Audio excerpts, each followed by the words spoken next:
Hello friends, आज की ताज़ा खबरों में आप सभी का स्वागत है। झारखंड की तमाम छोटी बड़ी खबर इस वीडियो में देखने को मिलेगी। सबसे पहले बड़ी खबर, झारखंड विधानसभा का 22 दिसंबर तक शीतकालीन सत्र। कैबिनेट की बैठक में 13 प्रस्तावों को मिली मंजूरी। एक बड़ी खबर की झारखंड विधानसभा का शीतकालीन सत्र 16 दिसंबर से लेकर 22 दिसंबर तक आहूत किया गया है। मुख्यमंत्री हेमंत सोरेन की अध्यक्षता में गुरुवार को हुई कैबिनेट की बैठक में इससे संबंधित प्रस्ताव को मंजूरी दी गई है। इसके अलावा बैंकों के सरकारी खातों में पैसे रखने के लिए बैंकों के चयन का मापदंड तय करने के लिए समिति का गठन करने समेत कुल 13 प्रस्तावों को मंजूरी दी गई है। इसके साथ ही कैबिनेट की बैठक में कई अन्य फैसले लिए गए हैं। पीडीएस दुकानों की ई पोस्ट मशीन के सर्विस सपोर्ट के लिए कंपनी को 2 साल की अवधि विस्तार को मंजूरी दी गई है। वहीं आयुष्मान भारत मुख्यमंत्री जन आरोग्य योजना के लाभों से हारा कार्डधारियों को लाभान्वित करने की मंजूरी दी गई है। साथ ही झारखंड बाल विकास सेवा अराजपत्रित कर्मचारी भर्ती और सेवा शर्त नियमावली 2006 में आंशिक संशोधन की स्वीकृति हुई है।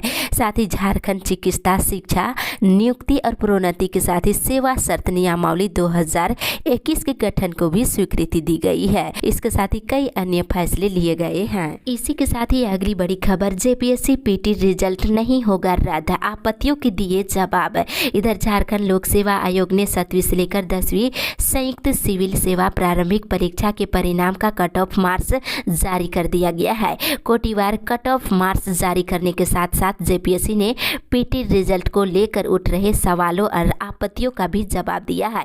आयोग ने स्पष्ट कर दिया है कि पीटी के रिजल्ट रद्द नहीं किए जाएंगे। इसके साथ ही इधर पत्रकारों का होगा स्वास्थ्य बीमा, सीएम ने दी मंजूरी। झारखंड में काम कर रहे मीडिया प्रतिनिधियों को स्वास्थ्य बीमा योजना से जोड़ा जाएगा। मुख्यमंत्री हेमंत सोरेन ने इस बात को लेकर सूचना एवं जनसंपर्क विभाग द्वारा झारखंड राज्य पत्रकार स्वास्थ्य बीमा योजना नियमावली 2021 के गठन और संलेख प्रारूप प्रस्ताव को स्वीकृति दे दी है। इस पर अब कैबिनेट से मंजूरी ली जाएगी। इसी के साथ ही अगली बड़ी खबर, पारा शिक्षक कोटे को लेकर दायर एलपीए पर हुई सुनवाई, फैसला सुरक्षित। इधर माध्यमिक शिक्षक नियुक्ति में पारा शिक्षकों के 50% कोटे को लेकर दायर एलपीए पर हाईकोर्ट में कल सुनवाई हुई है। बता दें, मामले की सुनवाई करते हुए कोर्ट ने फैसला सुरक्षित रख लिया है, कभी भी फैसले सुना सकते हैं। इसके साथ ही इधर झारखंड शिक्षा परियोजना परिषद में नौकरियां, सपोर्ट स्टाफ और सीनियर प्रोफेशनल स्टाफ की नियुक्ति के लिए झारखंड शिक्षा परियोजना परिषद की ओर से एक नोटिफिकेशन जारी किया गया है। 50 से अधिक पदों पर विभिन्न कार्यों के लिए कर्मचारियों की जरूरत है। झारखंड शिक्षा परियोजना परिषद की ओर से 50 से अधिक पदों पर नियुक्ति के लिए ऑनलाइन आवेदन मांगा गया है। 8 दिसंबर तक अभ्यर्थी आवेदन कर सकते हैं। इसी के साथ ही अगली बड़ी खबर, 1 दिसंबर से सरकार दे प्राइमरी स्कूल खोलने की अनुमति। मार्च 2020 से राज्य के प्राइमरी स्कूल बंद होने पर फेडरेशन ऑफ चेंबर सदस्यों ने चिंता जताई है। बैठक गुरुवार को हुई, जिसमें एजुकेशन उप समिति की ओर से प्राइमरी स्कूलों के मुद्दे पर चर्चा की गई है। मिली जानकारी के अनुसार देश के जन स्वास्थ्य वैज्ञानिकों ने भी स्कूल खोलने की सलाह दे दी है और चेंबर की ओर से मांग की गई है कि 1 दिसंबर से प्राइमरी स्कूलों को खोलने की अनुमति सरकार को दे देनी चाहिए। इसके लिए चेंबर की ओर से अभिभावकों, बच्चों और आपदा प्रबंधन विभाग के साथ बैठक करने पर सहमति बनी है। इसी के साथ ही अगली बड़ी खबर, बैकलॉग सेमेस्टर की परीक्षा कराने की मांग को लेकर घेराव। इधर बीटेक इंजीनियरिंग बैकलॉग विद्यार्थियों के मामले को लेकर रांची यूनिवर्सिटी के परीक्षा नियंत्रक का कल घेराव किया गया और जमकर नारेबाजी की गई। रांची यूनिवर्सिटी प्रशासन की लापरवाही के कारण बीटेक इंजीनियरिंग के बैकलॉग सेमेस्टर 1, 3 और 5 के विद्यार्थियों का आज तक परीक्षा आयोजित नहीं की गई है, जिस कारण विद्यार्थियों को अनेक प्रकार की दिक्कतों का सामना करना पड़ रहा है। इसी के साथ ही अगली बड़ी खबर, झारखंड कोरोना अपडेट्स। झारखंड पिछले 24 घंटे के दौरान कोरोना के 16 नए मरीज मिले हैं। वहीं 16 मरीज स्वस्थ भी हुए हैं, जबकि इस दौरान किसी भी कोरोना मरीज की मौत नहीं हुई है। और स्वास्थ्य विभाग से मिली जानकारी के अनुसार रांची से 8, पूर्वी सिंहभूम से 4, लोहरदगा से 2 और पश्चिमी सिंहभूम जिले से 2 कोरोना के नए मरीज मिले हैं। वहीं राज्य में एक्टिव केस की संख्या 123 है और कोरोना के 3,43,914 मरीज अब तक स्वस्थ हो चुके हैं। इसी के साथ ही अगली बड़ी खबर, NRHM कर्मियों की सुध लेने वाला कोई नहीं। इधर NRHM में अनुबंध पर सेवा दे रहे करीब 8,000 से अधिक अनुबंध कर्मचारी सरकार के उदासीन रवैये से परेशान है। ANM, GNM, x-ray, lab technician और फार्मासिस्टों को सरकार, विभागीय मंत्री और विभागीय सचिव से सिर्फ आश्वासन ही मिला है। हेमंत सोरेन सरकार के कार्यकाल के 2 साल पूरे होने वाले हैं, लेकिन सरकार ने अब तक राज्य के स्वास्थ्य कर्मियों को ना तो समान काम के बदले समान वेतन और ना ही अस्थायीकरण पर विचार किया है। इसी के साथ ही अगली बड़ी खबर, सहायक प्राध्यापक पद पर आवेदन को लेकर के बदला नियम। इधर मुख्यमंत्री हेमंत सोरेन की अध्यक्षता में गुरुवार को हुई कैबिनेट की बैठक में झारखंड के मेडिकल कॉलेजों में सहायक प्राध्यापक के पद पर आवेदन का नियम बदलने पर मुहर लग गई है। अब झारखंड स्वास्थ्य सेवा संवर्ग में ऐसे पदाधिकारी जो स्नातकोत्तर उपाधि और इसके बाद राष्ट्रीय आयुर्विज्ञान आयोग के द्वारा समय समय पर निर्धारित योग्यता, आहारता और मापदंड को पूरा करते हैं, वे सहायक प्राध्यापक के पद पर आवेदन के योग्य होंगे। इसके लिए झारखंड चिकित्सा शिक्षा नियमावली 2021 के गठन की स्वीकृति दी गई है। इसी के साथ ही अगली बड़ी खबर, 2000 से अधिक पेट्रोल पंपों पर चलाया हस्ताक्षर अभियान। इधर झारखंड सरकार के द्वारा पेट्रोल डीजल पर वैट कम न किए जाने के विरोध में भाजपा ने राज्य भर के 2000 से अधिक पेट्रोल पंपों पर कल हस्ताक्षर अभियान चलाया। प्रदेश अध्यक्ष दीपक प्रकाश ने कहा है कि केंद्र सरकार ने एक्साइज ड्यूटी कम करके जनता को बड़ी राहत दी है। ऐसे में अब राज्य सरकार को भी जिम्मेवारी बनती है कि वे वैट घटाकर आम लोगों को राहत दे। इसके साथ ही इधर झारखंड मुक्ति मोर्चा की सभी कमेटियां हुई भंग। इधर झामुमो की सभी कमेटियों को भंग कर दिया गया है। महासचिव विनोद कुमार पांडे ने बताया है कि 23 नवंबर को केंद्रीय कार्यकारिणी में लिए गए फैसले के मुताबिक 18 दिसंबर को संगठन का 12वां केंद्रीय महाअधिवेशन रांची के सोहराय भवन में होगा। सभी वर्ग संगठनों की समितियां भंग कर दी गई है। नई समिति के गठन तक जिला समिति के अध्यक्ष कार्यवाहक जिला अध्यक्ष के तौर पर काम करेंगे। इसी के साथ ही अगली बड़ी खबर, 22 दिसंबर को राजभवन मार्च। इधर CPI कार्यालय में all India youth federation Jharkhand राज्य परिषद की बैठक हुई। राष्ट्रीय परिषद के सदस्य अजय कुमार सिंह ने कहा है कि देश में बढ़ती हुई बेरोजगारी के विरोध में संघर्ष तेज करने की जरूरत है। केंद्र की सरकार सार्वजनिक संस्थानों को बेच रही है और रोजगार के सारे अवसर बंद हो रहे हैं। राज्य सरकार राज्य के नौजवानों के साथ वादा खिलाफी कर रही है। हेमंत सोरेन की सरकार चुनाव के वक्त बेरोजगारों को बेरोजगारी भत्ता देने का वादा किए थे, जो आज भूल गए हैं। इसलिए नौजवानों को बेरोजगारी भत्ता के सवाल पर संघर्ष को तेज करना चाहिए। इसी के साथ ही अगली बड़ी खबर, झारखंड के गांवों में पुरुषों से ज़्यादा महिलाओं की है आबादी। इधर नेशनल फैमिली हेल्थ सर्वे 5 के आंकड़ों के मुताबिक देश में अब हर 1000 पुरुषों पर 1020 महिलाएं हैं। 2015-16 में ये आंकड़े प्रति 1000 पुरुषों पर 951 महिलाओं का था। वहीं झारखंड में भी महिलाओं की आबादी में बढ़ोतरी हुई है। 2021 के सर्वे रिपोर्ट के अनुसार राज्य में प्रति 1000 पुरुषों पर 1050 महिलाएं हैं। इसी के साथ ही अगली बड़ी खबर, एडवोकेट एसोसिएशन के चुनाव की तैयारी शुरू। इधर झारखंड हाईकोर्ट एडवोकेट एसोसिएशन के चुनाव की तैयारी शुरू हो गई है। चुनाव से पहले बकाया सदस्यता शुल्क माफ करने की मांग को लेकर एसोसिएशन ने बार काउंसिल के चेयरमैन को पत्र लिखे हैं। बता दें, मार्च 2020 से लेकर अक्टूबर 2021 तक के एसोसिएशन के शुल्क को माफ करने की मांग की जा रही है। इसके साथ ही इधर अभ्यर्थियों पर दर्ज प्राथमिकी वापस करने की मांग।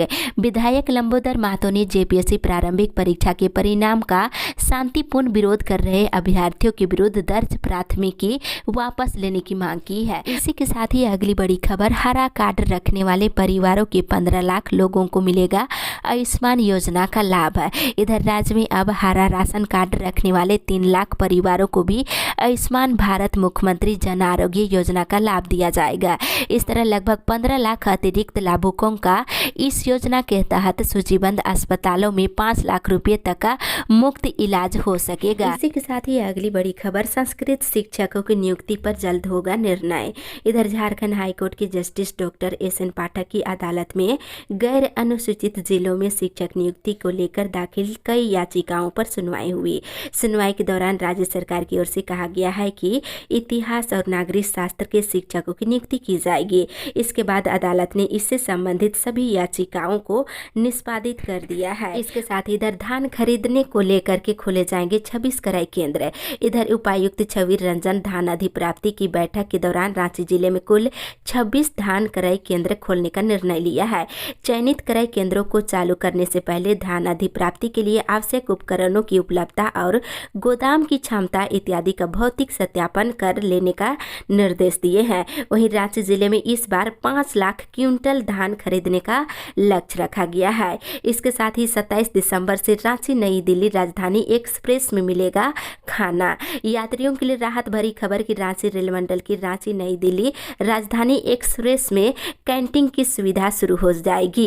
ये सुविधा 27 दिसंबर से शुरू हो रही है, यानी यात्रियों को अब अपने साथ पूड़ी पकौड़ी लेकर के जाने की जरूरत नहीं पड़ेगी। इसके साथ ही इधर बता दें, सरना कोड के लिए 8 को देंगे धारणा। केंद्रीय सरना समिति की बैठक का आयोजन गुरुवार को किया गया और कार्यक्रम में अखिल भारतीय आदिवासी विकास परिषद के अध्यक्ष सत्यनारायण लकड़ा ने कहा है कि 8 दिसंबर को केंद्र सरकार से सरना कोड की मांग को लेकर राजभवन के समक्ष धरना दिया जाएगा। इसी के साथ ही अगली बड़ी खबर, जल्द लागू होगा मेडिकल प्रोटेक्शन एक्ट, कर्मियों को मिलेगी सुविधा। इधर मेडिकल प्रवेश परीक्षा 2021 में परचम लहराने वाले छात्र छात्राओं के सम्मान के लिए बायोम इंस्टीट्यूट ने आर्यभट्ट सभागार में कार्यक्रम का आयोजन किए। इसमें स्वास्थ्य मंत्री बाना गुप्ता ने कोरोना काल में चिकित्सक और स्वास्थ्य कर्मियों के द्वारा दी गई सेवाओं को याद करते हुए खूब हौसला और मान बढ़ाया है। बता दें, उन्होंने कहा कि जल्द ही झारखंड में सब कुछ ठीक ठाक रहा तो मेडिकल प्रोटेक्शन एक्ट को राज्य में लागू कर दिया जाएगा।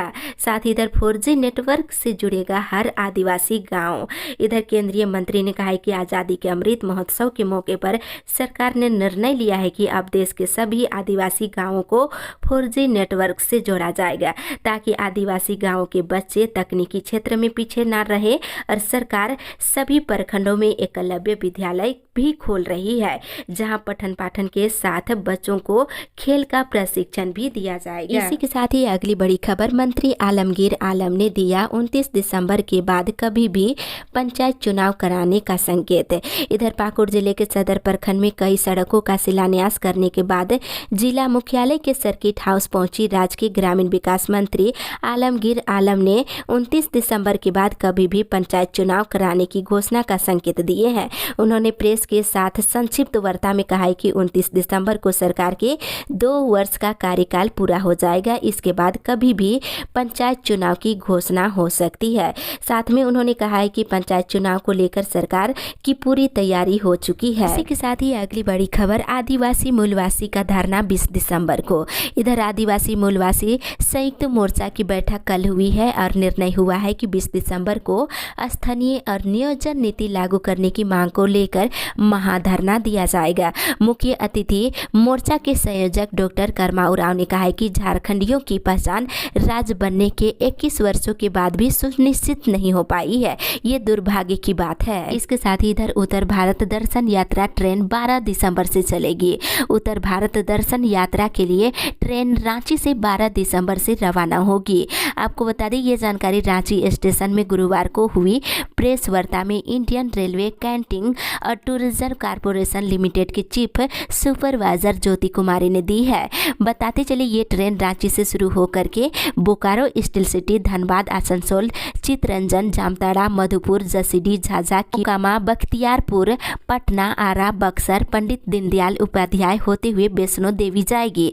इसके अलावा हरिद्वार, मथुरा, वृंदावन, राम जन्मभूमि मंदिर का भी दर्शन इस दौरान कराया जाएगा। इसी के साथ ही अगली बड़ी खबर, 2.5 लाख से अधिक जगह पर रोज 40,000 को लग रही है पहली डोज। इधर राज्य में कोरोना टीकाकरण की गति लक्ष्य के हिसाब से काफ़ी धीमी है। राज्य में 18 साल से अधिक उम्र के लगभग 2.41 करोड़ लोगों को वैक्सीन लगाई जानी है। अभी भी 78.8 लाख लोगों को टीके की एक भी डोज नहीं लगी है। केंद्र के निर्देश के अनुसार दिसंबर महीने तक लगभग 95% लक्ष्य हासिल कर लिया जाना है। इसके साथ ही इधर पीएम आवास का निर्माण करे तेज। राज्य में पीएम आवास योजना शहरी के क्रियान्वयन में तेजी लाने का निर्देश दिया गया है। ये निर्देश गुरुवार को नगर विकास एवं आवास विभाग के अंतर्गत नागरिक प्रशासन निदेशालय के निदेशक विजय जाधव ने दिए हैं। इसी के साथ ही अगली बड़ी खबर, आजसू विधायक मिले राज्यपाल से, जेपीएससी अभ्यर्थियों को न्याय दिलाने की मांग। इधर आजसू पार्टी के विधायक लंबोदर महतो ने गुरुवार को राज्यपाल रमेश बैस से मिलकर उनका ध्यान जेपीएससी की ओर से बरती गई अनियमितताओं की ओर कराया गया। साथ ही उनसे इसकी उच्च स्तरीय जांच कराने की मांग की है। इसके साथ इधर छात्र के साथ अश्लील हरकत करने वाले शिक्षक को 5 साल की सजा। इधर रामगढ़ कोर्ट ने छात्र के साथ अश्लील हरकत करने वाले शिक्षक को 5 साल की सजा सुनाई है। इसके साथ इधर करेंगे संभागनालय बिरसा मुंडा स्मारक का शिलान्यास और घंटा घर का उद्घाटन। इधर राज्य के मुख्यमंत्री हेमंत सोरेन आज गढ़वा में संभागनालय भवन निर्माण का शिलान्यास और बिरसा मुंडा स्मारक का भूमि पूजन के साथ ही नवनिर्मित घंटा घर का उद्घाटन करेंगे। इस दौरान विभिन्न विभागों में नियुक्त कर्मियों के बीच नियुक्ति पत्र भी वितरण करेंगे। साथ ही कार्यकर्ता मिलन समारोह में भाग लेंगे। कार्यक्रम की सभी तैयारी पूरी कर ली गई है। इसी के साथ ही अगली बड़ी खबर, 3 दिनों की माओवादी बंदी का असर, नहीं चली गाड़ियां, खुले रहे बाजार, माओवादी बंदी का रहा मिला जुला असर। इधर माओवादियों के 3 दिनों की बंद के तीसरे दिन गुरुवार को राज्य के शहरी और ग्रामीण इलाकों में मिला जुला असर देखने को मिला है। बंद का सर्वाधिक प्रभाव बॉक्साइट खनन और परिवहन पर पड़ा है। यात्री बसों व गाड़ियां और लंबी दूरी की वाहनें बंद रहा और वहीं बता दें छोटे मोटे दुकान और बाजारें खुली रही। इसी के साथ ही अगली बड़ी खबर, सरकारी योजनाओं का लाभ भी ले और कोरोना का टीका भी लगवाए। इधर आपके अधिकार आपकी सरकार आपके द्वार कार्यक्रम के तहत गुरुवार को गुमला जिले के सदर प्रखंड के तेल गांव में शिविर लगाकर सरकार की विभिन्न कल्याणकारी योजनाओं की जानकारी दी गई है।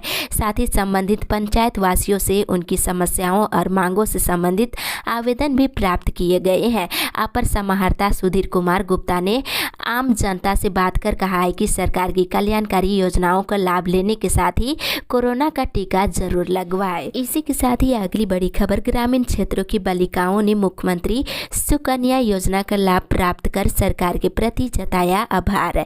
इधर राज्य सरकार के निर्देश के अनुसार गिरिडीह जिला के अंतर्गत आपके अधिकार आपकी सरकार आपके द्वार कार्यक्रम का पंचायत स्तरीय शिविर का आयोजन किए जा रहे हैं, जहां सरकार की जन कल्याणकारी योजनाओं और जन उपयोगी योजनाओं की जानकारी दी जा रही है। साथ ही साथ इस योजनाओं से ग्रामीणों को लाभान्वित किया जा रहा है। मिली जानकारी के अनुसार 16 नवंबर से 24 नवंबर तक पंचायत स्तरीय लगाए गए शिविर के माध्यम से मुख्यमंत्री सुकन्या योजना के तहत कुल 2673 बालिकाओं को लाभान्वित किया गया है। इसी के साथ ही अगली बड़ी खबर, गाँव में धान कराई केंद्र खोले जाने से किसानों की समस्या का होगा हल। इधर झारखंडी एकता संघ केंद्रीय सदस्य तौफीक अंसारी ने कहा है कि किसानों की आय को दोगुनी करने को लेकर राज्य सरकार और केंद्र सरकार लगातार प्रयास कर रही है, लेकिन इसके बावजूद किसानों की आय दोगुनी होने का नाम नहीं ले रहा है। मिली जानकारी के अनुसार राज्य सरकार के द्वारा 15 दिसंबर से धान खरीदने की प्रक्रिया सभी जिलों में शुरू हो जाएगी। तब तक किसानों का धान लगभग खराब और अंकुरित हो जाएगा, क्योंकि किसानों के पास धान रखने की समुचित व्यवस्था नहीं है, जिससे किसानों को भारी नुकसान उठाना पड़ेगा। इसके साथ ही अगली बड़ी खबर, विस्थापितों को किसी भी हाल में हक और अधिकार देना होगा। इधर झारखंड मुक्ति मोर्चा के द्वारा 28 नवंबर को होने वाले रोजगार महारैली को लेकर जन जागरण तेज किया है। इसी को संदर्भ में पोटवार प्रखंड में बैठक की गई। बता दें, लोगों को जागरूक कर सभी को महारैली में हजारों की संख्या में भाग लेने के लिए विचार विमर्श किया गया है। वहीं राज्य के मुख्यमंत्री हेमंत सोरेन के निर्देश के अनुसार सभी कंपनियों को स्थानीय बेरोजगारों को 75% रोजगार देना है। सीसीएल प्रबंधन और आउटसोर्सिंग कंपनियां मुख्यमंत्री के निर्देश को नजरअंदाज कर रही है। किसी भी हाल में स्थानीय बेरोजगारों को रोजगार देना होगा। इसी के साथ ही अगली बड़ी खबर, दिसंबर में होगा भूख हड़ताल। इधर इचाक नवनियुक्त होमगार्ड अभ्यर्थी का सूची नवंबर के अंतिम सप्ताह तक जारी करने के उपायुक्त महोदय हजारीबाग ने कहे थे। वहीं बता दें, नवंबर के महीने बीतने का कुछ ही समय बचे हैं, लेकिन अभी तक सूची जारी नहीं किया गया है। इसी को देखते हुए हजारीबाग के विभिन्न प्रखंडों से सैकड़ों होमगार्ड अभ्यर्थी 30 नवंबर तक सूची जारी नहीं करने पर 1 दिसंबर को हजारीबाग संभागनालय के समीप भूख हड़ताल करने का निर्णय लिया है। इसी के साथ ही अगली बड़ी खबर, जल जीवन मिशन और स्वच्छ भारत मिशन में होगी संविदा पर नियुक्ति। इधर जल जीवन मिशन और स्वच्छ भारत मिशन के तहत झारखंड के विभिन्न जिलों में नियुक्ति होनी है और पेयजल और स्वच्छता विभाग की ओर से सभी उपायुक्तों के नाम जारी पत्र में 31 दिसंबर से पहले नियुक्ति प्रक्रिया पूरी कर लेने को कहा है। जानकारी के अनुसार एसबीएम कार्य में लगे कर्मियों का विस्तार 31 दिसंबर को खत्म हो जाएगा। इसी के साथ ही अगली बड़ी खबर, नए वाटर कनेक्शन पर निगम ने लगाई रोक। इधर रांची नगर निगम के नए वाटर कनेक्शन पर फिलहाल रोक लगा दी गई है। नई जल कर नीति में बदलाव के बाद निगम वैसे इलाकों के लोगों को कनेक्शन नहीं दे रहा है जिन इलाकों में पहले से पाइपलाइन बिछी हुई है। दरअसल निगम का कहना है कि नई जल कर नीति के बाद हुए बदलावों को लेकर सॉफ्टवेयर अपग्रेडेशन का काम चल रहा है। इस कारण लोगों को नया वाटर कनेक्शन नहीं दिया जा रहा है। साथ ही अगली बड़ी खबर, राशन कार्डधारियों तक नहीं पहुंचा तो नपेंगे अधिकारी। इधर राष्ट्रीय खाद्य सुरक्षा अधिनियम के तहत लक्षित परिवारों को समय पर खाद्यान्न मुहैया कराना खाद्य आपूर्ति विभाग की जिम्मेवारी है। इसमें कोताही करने वाले किसी भी अधिकारी को बर्दाश्त नहीं किया जाएगा। कार्डधारियों तक खाद्यान्न नहीं पहुंचा तो इससे संबंधित अधिकारी और कर्मचारी कार्रवाई के दायरे में आएंगे। आयोग की ओर से जारी व्हाट्सएप नंबर, इस पर आप शिकायत भेज सकते हैं। ये कहना झारखंड राज्य खाद्य आयोग के अध्यक्ष हिमांशु शेखर चौधरी ने कहा है। इसके साथ ही इधर बिजली चोरी रोकने को लेकर राज्यव्यापी छापेमारी। झारखंड बिजली वितरण निगम की एंटी पावर थेफ्ट टीम ने गुरुवार को बिजली चोरी रोकने को लेकर राज्यव्यापी छापेमारी अभियान चलाया। इस दौरान 4143 स्थानों पर बिजली चोरी की शिकायतें मिलने के बाद पदाधिकारियों ने छापेमारी की। 1016 स्थानों पर चोरी की शिकायतें सही पाई गई है, जिसके खिलाफ विद्युत अधिनियम की धाराओं के तहत प्राथमिकी दर्ज हुई है। राज्य भर में बिजली चोरी करने वालों पर 185.66 लाख रुपए का जुर्माना लगाया गया। साथ ही इधर समय पर पंचायत चुनाव कराने के लिए होगा प्रदर्शन। पंचायत चुनाव समय पर कराने को लेकर सरकार के खिलाफ जामताड़ा जिले के प्रखंड स्तरीय धरना प्रदर्शन का आयोजन किया जाएगा। 27 नवंबर को विधायक रणधीर कुमार सिंह के नेतृत्व में करमटाड़ प्रखंड प्रांगण में धरना प्रदर्शन होगा। इसी के साथ ही अगली बड़ी खबर, एम्स में पेंशनर के लिए अलग काउंटर बनाने की उठी मांग। झारखंड पेंशनर कल्याण समाज की मासिक बैठक में रेलवे, बैंक और अस्पतालों में झारखंड पेंशनर कल्याण समाज के सदस्यों और अन्य वरिष्ठ नागरिकों को विशेष सुविधा मुहैया कराने के लिए संबंधित संस्थानों से पत्राचार करने और संपर्क स्थापित करने का निर्णय लिया गया है। विशेष रूप से एम्स के निदेशक से शिष्टमंडल के माध्यम से मिलकर पेंशनरों की इलाज जाँच हेतु अलग काउंटर की व्यवस्था की मांग करने का निर्णय लिया गया है। साथ ही इधर जाति जनगणना कराने की मांग है। जाति आधारित जनगणना समेत विभिन्न मांगों के समर्थन में राष्ट्रीय ओबीसी मोर्चा के बैनर तले गुरुवार को इधर देवघर जिले में प्रदर्शन किया गया है। साथ ही इधर सहिया प्रोत्साहन राशि के खर्च की मांगी वितरण साथ ही इधर सहिया प्रोत्साहन राशि के खर्च की मांगी विवरण। इधर देवघर जिला कुष्ठ निवारण कार्यालय में गुरुवार को राष्ट्रीय कुष्ठ उन्मूलन कार्यक्रम के तहत मासिक समीक्षा बैठक जिला कुष्ठ निवारण पदाधिकारी डॉक्टर रवि रंजन की अध्यक्षता में हुई है। सभी प्रखंडों के पीएमडब्ल्यू एमपीडब्ल्यू को आगामी एसीडी एंड आरएस को माइक्रो प्लान तुरंत बनाकर कार्यालय को देते हुए पोर्टल पर मासिक प्रविष्टि और एमडीटी दवा वितरण और नए कुष्ठ रोगियों की खोज और पीओडी कैंप सहित सहिया प्रोत्साहन राशि की मांग उपलब्ध कराने का निर्देश दिया है। साथ ही इधर बता दें, पहले बटी गड़बड़ मार्कशीट फिर रोक। इधर बीबीएमकेयू के परीक्षा विभाग एक बार फिर सुर्खियों में आ गया है। बता दें, इस बार स्नातक के मार्कशीट में गड़बड़ी से जुड़ा मामला सामने आया है। स्नातक के फाइनल सेमेस्टर में डीएससी पेपर के अंक में गड़बड़ी वाले मार्कशीट ही परीक्षा विभाग ने कॉलेजों को भेज दिया है और पीजी एडमिशन की वजह से कॉलेजों में मार्कशीट मार्कशीट का वितरण भी होने लगा है। अब एकाएक गड़बड़ी की शिकायत मिलने पर विश्वविद्यालय ने सभी कॉलेजों को मार्कशीट वितरण पर रोक लगा दी है। वहीं बता दें, लो के फेल और अनुपस्थित छात्र निःशुल्क भर सकेंगे फॉर्म। इधर BBMKU ने लो के अनुत्तीर्ण और अनुपस्थित छात्र छात्राओं को राहत दी है। BLLB ऑनर्स सेमेस्टर 1 सत्र 2019 से 24 और LLB ऑनर्स सेमेस्टर 1 सत्र 2019 से 22 सत्र के छात्रों के लिए परीक्षा फॉर्म भरने की विशेष तिथि जारी की है। ऐसे छात्रों को 26 से लेकर 27 नवंबर को परीक्षा फॉर्म भरने की अनुमति दी गई है। इसके साथ ही इधर बच्चों को विद्यालय पहले शिक्षा देने के लिए आंगनबाड़ी सेविकाओं और सुपरवाइजरों को दिया गया प्रशिक्षण। यूनिसेफ एवं विक्रमशिला परियोजना के संयुक्त तत्वाधान में गुरुवार को आंगनबाड़ी सेविकाओं और सुपरवाइजरों का एक दिवसीय प्रशिक्षण शिविर का आयोजन किया गया। आपको बता दें, इसके साथ ही शिक्षकों की कमी को लेकर विधायक को ज्ञापन सौंपा गया है। वहीं स्थानीय मॉडल स्कूल में पढ़ने वाले बच्चों के अभिभावकों ने गुरुवार को विधायक समीर महंती से मुलाकात कर विद्यालय में शिक्षकों की समस्या से संबंधित ज्ञापन सौंपे हैं। इस अपडेट में बस इतना ही।